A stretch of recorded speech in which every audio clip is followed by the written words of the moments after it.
태초에 말씀이 계시니라. 이 말씀이 하나님과 함께 계셨으니 이 말씀은 곧 하나님이시니라. 그가 태초에 하나님과 함께 계셨고 만물이 그로 말미암아 지은 바 되었으니 지은 것이 하나도 그가 없이는 된 것이 없느니라.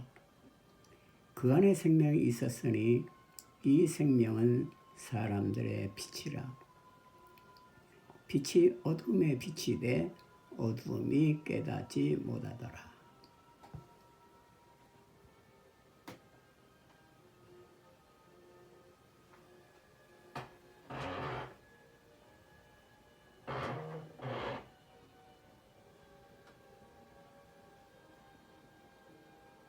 예, 안녕하십니까. 오늘은 설교의 본론을 작성하는 것에 대해서 함께 연구를 하겠습니다. 본론을 작성하는 데 있어서는 먼저 첫 번째로 단순한 주제가 필요하다고 지난 시간에 함께 은혜를 나눴습니다.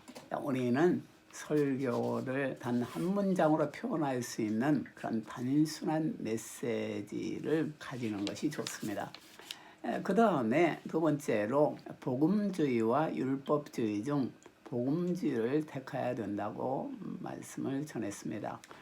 설교는 결국은 하나님을 만나는 것이고, 하나님을 만나는 것은 예수 그리스도의 십자가의 살이 찢김이 없이 성전의 그 지성소에 들어가는 그 휘장은 찢어지지 않는 것입니다. 예수 그리스도께서 십자가에 돌아가실 때 성전에 들어가서 그 지성소에 들어가는 휘장이 찢어진 것입니다. 지성소를 들어가서 우리는 하나님을 진정으로 만나고 하나님의 음성을 들을 수가 있는 것입니다. 그래서 예수님의 그 십자가의 살이 찢기심과 피 흘림이 없이는 결국은 우리는 하나님을 만날 수 없기 때문에 우리는 복음의 나팔을 확실하게 불어야 되는 것입니다. 그것은 저 많은 인간이 하나님을 만날 수 있는 유일한 길이기 때문인 것입니다. 오늘 세 번째부터 시작하는데, 세 번째, 교인들이 자기의 문제의 해결을 볼 수 있도록 설교를 해야 됩니다. 우리 성도들 이 세상에서 많은 문제를 가지고 있습니다. 우리 예수님께서 이 땅에 오셔서 나는 생명이 떡이니 내게 나오는 자는 결코 줄이지 아니하며 나를 마시는 자는 영원히 목마르지 아니하리라, 이렇게 말했습니다. 예수님은 수많은 병자를 낫게 했습니다. 그래서 이런 근본적인 성도들의 우리 설교를 듣는 사람들의 문제가 해결돼야 되는 것입니다. 우드로 윌슨은 미국의 28대 대통령인데 독실한 장로교 신자였습니다. 그 아버지는 목사였습니다. 그런데 우드로 윌슨은 이렇게 말했습니다.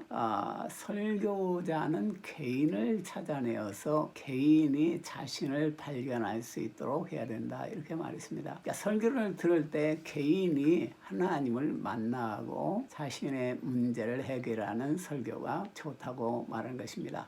설교자의 초점은 개인이 되어야 되는 것입니다. 개인이 아닌 문제는 개인의 문제가 해결이 될 때 순차적으로 해결이 되는 것입니다. 어떤 설교자는 그래서 그 개인을 중심으로 포커스를 맞춰 설교를 해야 되는데, 스펄전 목사는 수천 명이 모인 그 군중 속에 설교를 할 때에도 한 사람을 놓고 한 사람에게 전하듯이 메시지를 전했다고 합니다. 그래서 우리가 설교를 들었을 때 은혜를 많이 받았다, 이런 표현보다도 나의 문제가 해결되었다, 이런 대답이 사실은 잘한 설교가 되는 것입니다. 그래서 나에게 꼭 필요한 그런 메시지를 들을 때 우리는 하나님을 만난 그 놀라운 체험과 은혜 속에서 승리할 수 있는 능력을 얻게 되는 것입니다.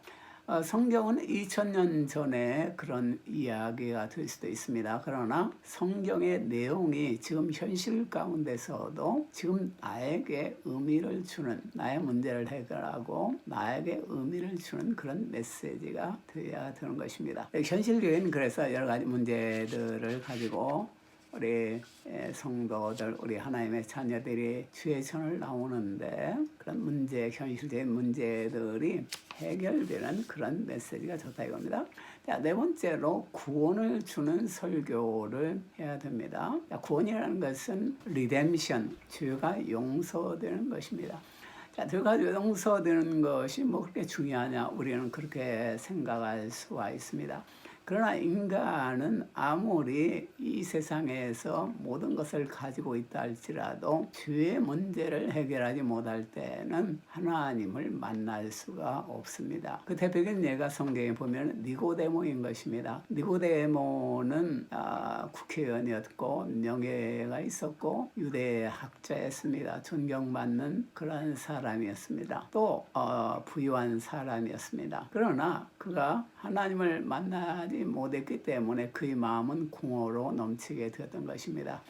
그 어느 날 예수님을 찾아왔는데 너는 장대 끝에 매달린 노뱀을 바라봐라. 하나님은 세상을 이처럼 사랑하셔서 독생자를 주었는데 누구든 이처럼 믿는 자는 멸망치 않고 영생을 얻게 하려 함이라 그랬습니다.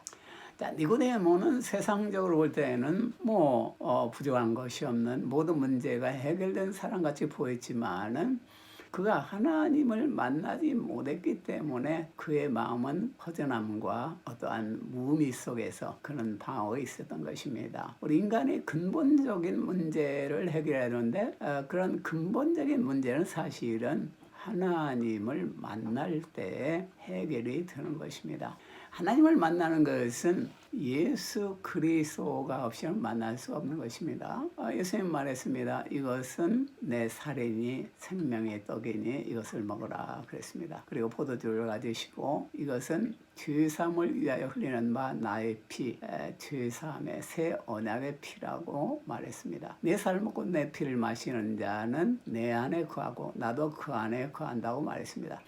그러니까 우리가 예수 그리스도를 통해서 우리는 하나님 안에 거하고 하나님도 우리 안에 거하게 되는 것입니다. 가장 중요한 이 리뎀션, 구원의 메시지를 전해야 되는 것입니다.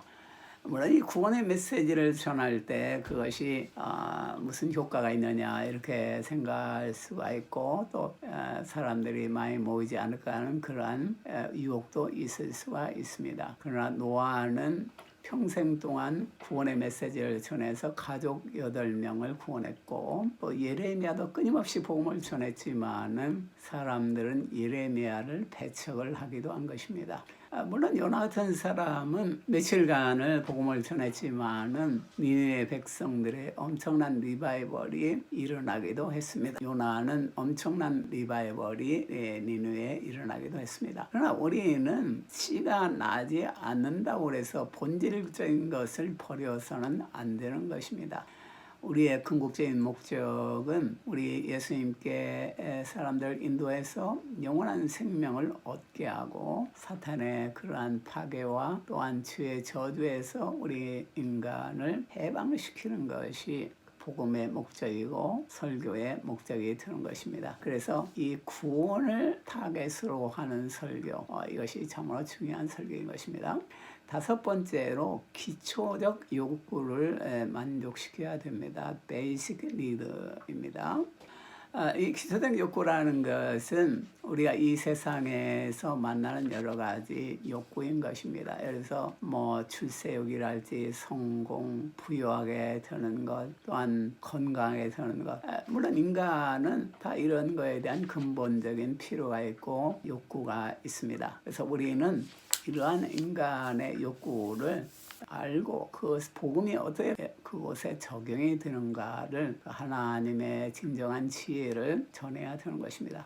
그다음에 여섯 번째로 예화를 적절하게 사용해야 됩니다. 여기에 대해서는 조금 더 분석을 하면서 이야기를 나누겠습니다. 자, 예화라는 것은 라틴어에서 비롯되었는데 대낮에 창문으로 비추는 빛, 밤의 전등불 이런 빛이라는 의미가 그 일러스트레이션 그 예화에는 있습니다. 우리가 집을 짓는데 창문이 전혀 없다고 할 때 또 안에도 등불이 전혀 없다고 할 때는 그것은 집이 아니라 감옥일 것입니다. 그러나 창문을 적당한 데 뚫어서 밖의 경치가 보이고 집 안에도 여러 가지 전등을 설치하고 장식을 한다면은 집은 안락하게 되고 아름다워질 것입니다. 설교도 마찬가지인 것입니다. 우리가 예화를 적절하게 사용하는 것은 설교를 품위 있게 만드는 것입니다. 또 예화는 설교가 자신의 이야기다, 이러한 적용성에 굉장히 효과가 있습니다.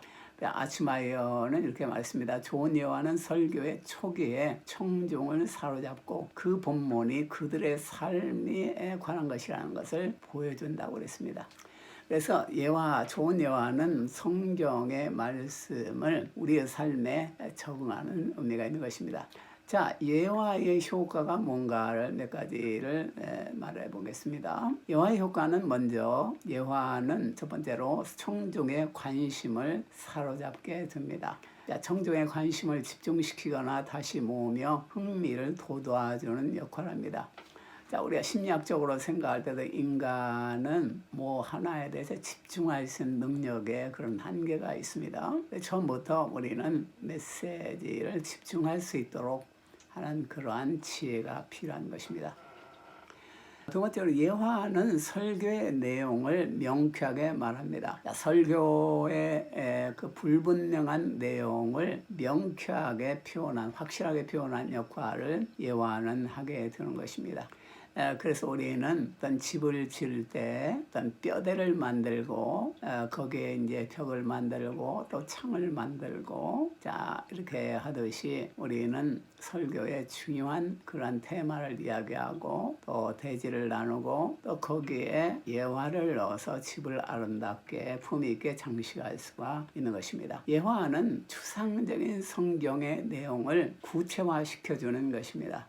그래서 단조롭고 문이 건조한 설교가 예화를 통해서 아름답게 장식이 되는 것을 볼 수가 있습니다. 세 번째로, 좋은 예화는 성경의 메시지를 우리의 삶에 잘 적용할 수 있게 하는 것입니다. 그래서 예화가 이제 우리의 사람의 마음에 오랫동안 남는다, 그런 이야기가 있죠. 물론 설교를 듣고 나서 예화밖에 남는 것이 없다, 그렇게 말한다면 안 되겠죠. 그러나 복음의 진수를 예화를 통해서 구체적으로 기억할 수 있는 그러한 지혜가 필요한 것입니다. 또한 예화는 성도들의 네 번째로 마음에 휴식을 줍니다. 자, 우리가 계속적으로 추상적인 이야기를 한다면은 우리 마음에 진정한 휴식을 가질 수가 없습니다. 그러면 집중하기가 힘들고, 그런데 예화는 풍경화를 보듯이 마음에 휴식을 줍니다. 또 예화는 듣는 사람, 청중에게만 휴식을 주는 것이 아니고 그 말하는 설교자에게도 휴식을 가지게 되는 것입니다. 우리가 추상적인 이야기를 계속 하다 보면은 우리 영혼이, 우리의 생각이 굉장히 딱딱해질 수가 있습니다. 그러나 예화를 적절하게 사용할 때 우리 설교자도 굉장히 휴식을 가지며 부드럽게 어프로치를 할 수가 있는 것입니다. 다섯 번째로, 예화는 설교를 아름답게 장식해주고 채색해줍니다. 자, 궁전에 가면은 아름다운 샹들리아가 궁전을 이제 장식한 것을 볼 수가 있습니다. 스테인드 글라스가 교회를 아름답게 장식할 수 있습니다. 마찬가지로 예화는 설교를 아름답게 장식하는 것입니다. 아무리 딱딱한 설교를 할지라도 적절한 예화를 사용할 때 아주 부드러운, 향기로운 그런 품이 있는 설교를 할 수가 있는 것입니다. 그래서 예화는 결론적으로 그 설교의 효과를 높이는 것입니다. 그러나 우리가 예화를 사용할 때 조심해야 할 것이 있는데, 그것은 설교의 명제에 과연 이 예화가 합당한가. 예화 따로 명제 따로 한다면은 연결성이 없는 것이죠. 그래서 예화가 정말로 흥미를 주는 것도 필요하지만은 무엇보다도 그 성경과 또 전하려고 하는 그 메시지의 핵심 주제와 연관성이 있는가, 이것을 우리는 항상 검토하지 않으면 안 되는 것입니다. 예화를 우리가 사용할 때 그것을 예화사전 같은 것을 사용해도 좋습니다. 그러나 예화사전이라는 것은 예화의 한계가 있기 때문에 예화라는 것은 한 번 사용하면은 두세 번 사용하면 벌써 정종들은 그것을 알기 때문에 효과가 아주 반감이 될 수가 있습니다. 그래서 우리 설교자들은 예화를 끊임없이 수집하는 그런 노력이 필요한데, 박희선 목사님은 늘 성경 일람표를 예화로 만들어서 예화로 사용할 것을 권합니다. 그것은 성경을 창세기부터 요한계시록까지 머릿속에 정리를 해서 어떠한 설교를 할 때 그것을 정리한 그 내용을 예화로 적절하게 뽑아 사용한다 이겁니다. 존 네카더 목사님도 역시 성경의 예화를 사용할 것을 권장합니다. 필립 브룩스 목사님은 구약 성경은 신약 성경에 대해서 수많은 예화를 제공하고 있다고 말하고 있습니다. 그래서 성경은 사실은 예화의 끝이 없는 보고인 것입니다. 성경 예화의 특징은 아무리 들어도 실증이 나지 않고 아무리 들어도 그 의미가 다시 새롭게 깨달아지는 것이 성경 예화의 특징입니다. 그것은 성경은 성령의 감동으로 쓰여진 책이기 때문에 성령님의 운행하심으로 끝이 없는 그런 은혜의 셈이 되기 때문인 것입니다. 또 설교자 자신이 생활 속에 체험한 예화도 효과적입니다. 그것은 우리 청중들은 현실 속에서 신앙적인 문제를 해결하기 원하고 또 다른 사람의 특별히 설교자가 어떠한 영적인 생활을 하고 체험을 했는가를 듣기를 좋아합니다. 그래서 자기가 체험한 그런 예화를 성경적으로 잘 분석을 해서 전하는 것은 참 필요합니다. 성경의 예화나 자신의 그런 깨달은 것들은 이것은 잘 정리를 해두면 시간적으로 많이 절약이 되고 적절하게 설교를 준비하는 데 사용할 수가 있습니다. 이 방법은 여러 가지 있을 수가 있지만 자기 나름대로 그 깨달은 것이나 그것을 노트해 놓고 또 성경 말씀을 잘 깨달은 것을 정리해 놓을 때 그것을 효과적으로 시간을 절약하면서 사용할 수 있는 것을 보는 것입니다. 그 다음에 7번째로 예화는 끝났고 상상력과 시적 감각을 잘 사용하면 좋습니다. 로이드 존스 목사님은 말했습니다. 우리는 너무 과학적이 되어서 상상의 여지가 없다. 그러나 상상은 설교에 있어서 가장 유용하고 중요한 것이다 이렇게 말했습니다. 물론 상상의 위험성도 있지만은 상상을 통해서 우리는 하나님의 은사를 잘 이용해서 설교를 풍성하게 할 수가 있는 걸 볼 수가 있습니다. 워런 위어스비 목사님은 그의 책 상상에 관한 설교와 가르침 Preaching and Teaching with Imagination 여기에서 많은 설교자들이 성서적인 설교자가 되려고 하는 그런 마음 때문에 너무 분석적인 것에 치중하다 보니까 시적인 것을 잊어버린다고 그랬습니다. 자, 우리가 바람이 불 때 가지가 흔들리는 걸 봅니다. 그러나 우리가 만일 가지만 붙들고 그것을 분석한다면은 과학적으로 분석한다면은 결국은 잔가지나 이파리는 잘 분석이 될지 모르지만은 바람이 불 때 그 가지와 잎사귀들이 하나님을 찬양하는 그 모습을 놓칠 수가 있다 이겁니다. 자, 그래서 우리는 상상력을 동원해서 종합적으로 묵상하는 그런 자세가 참 필요한 것을 볼 수가 있습니다. 우리가 성경을 사실은 우리가 잘 쳐다보면은 성경은 하나의 진리의 성령님의 음성을 전하는 진리의 말씀이지만은 이것은 예술적으로 보면은 가장 아름다운 시요 또 아가서 같은 것은 연애의 이야기이고 또 역사서 또 엽기서 같은 걸 볼 때 너무나 참으로 깊이 있는 문학 작품을 우리가 볼 수가 있습니다. 그래서 우리는 성경 자체가 그런 상상력이 너무나 많이 들어가 있고 예술적인 면이 있는 것을 우리가 알고 그것을 그대로 잘 발굴해서 전하는 것이 필요한 것입니다. 자, 그러나 이런 모든 것은 하나님께 영광을 돌리는 설교의 본질적인 목적을 중심으로 전개가 되어야 할 것입니다.